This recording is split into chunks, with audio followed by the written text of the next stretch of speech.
De Jéricho à Jésus, l'incroyable destin de Rahab.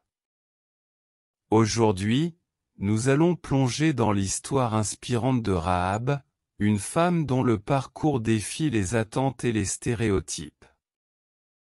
Bien que souvent perçue à travers le prisme de son passé, Rahab est bien plus qu'une simple figure marginale. Elle incarne la foi, le courage et la transformation.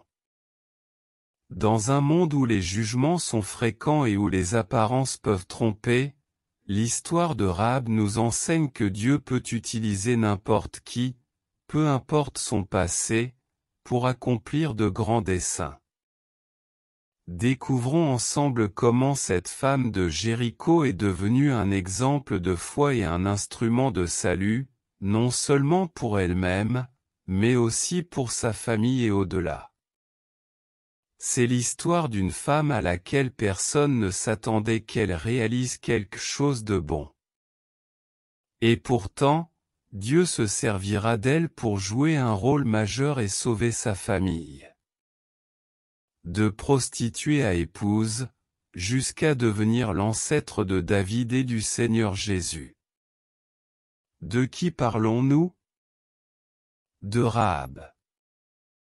En hébreu, le nom Rahab signifie largesse ou ampleur.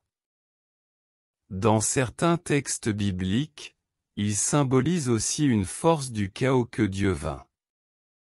Toutefois, Rahab, la femme de Jéricho, est connue pour son acte de foi et de bravoure, ayant aidé les espions israélites. Rahab est une prostituée de Jéricho.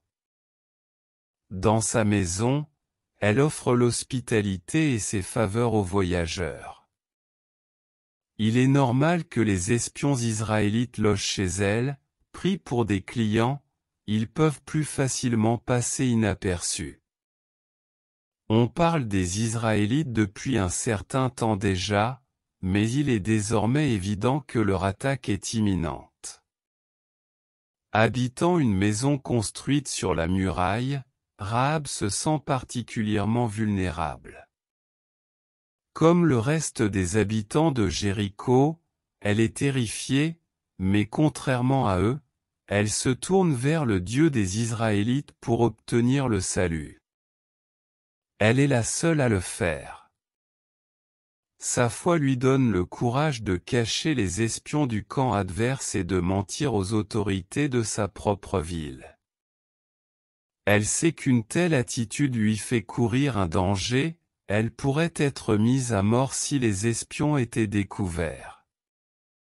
Cependant, elle prend ce risque, car elle sent que le Dieu sur lequel les Israélites s'appuient est digne de confiance. De fait, il la récompense en lui garantissant la sécurité, à elle et à sa famille.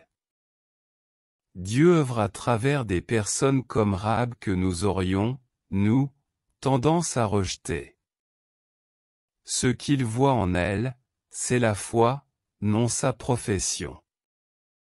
Oui, ce que Dieu voit en Rahab c'est sa foi, et non sa profession de prostituée. Quand nous avons le sentiment d'être nous-mêmes des ratés, rappelons-nous que Rahab a pu s'en sortir grâce à sa confiance en Dieu. Nous pouvons faire de même. Point fort. Rahab figure parmi les ancêtres de David et de Jésus, à travers son fils Boaz. Elle est une des deux femmes citées parmi les témoins de la foi en Hébreux 11. Pleine de ressources, elle s'est montrée prête à courir des risques pour aider autrui. Point faible. Elle a pratiqué la prostitution. Leçon à retenir. Rahab n'a pas laissé la peur porter atteinte à sa foi dans la capacité de Dieu de la délivrer. Descriptif, lieu, Jéricho. Activité, prostituée et tenancière, c'est-à-dire gestionnaire d'une auberge à Jéricho, puis épouse. Fils, Boaz. Descendant, David et le Seigneur Jésus. Contemporain, Josué. Verset clé. C'est par la foi que Rahab, la prostituée, n'est pas morte avec les non-croyants, parce qu'elle avait accueilli les espions avec bienveillance. Hébreux 11:31.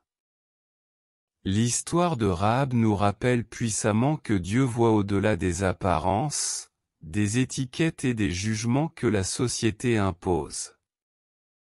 Malgré son passé et sa profession, Rahab a fait preuve d'une foi inébranlable, et Dieu l'a utilisée pour accomplir son plan divin, faisant d'elle un pilier dans la lignée de David et de Jésus-Christ. Cette histoire nous met en garde contre les jugements hâtifs que nous portons sur les autres, car Dieu approuve la foi de chacun, même ceux que le monde rejette. Rahab nous montre qu'il est possible de surmonter son passé et de jouer un rôle majeur dans les desseins de Dieu, que ce soit au sein d'une famille ou d'une nation.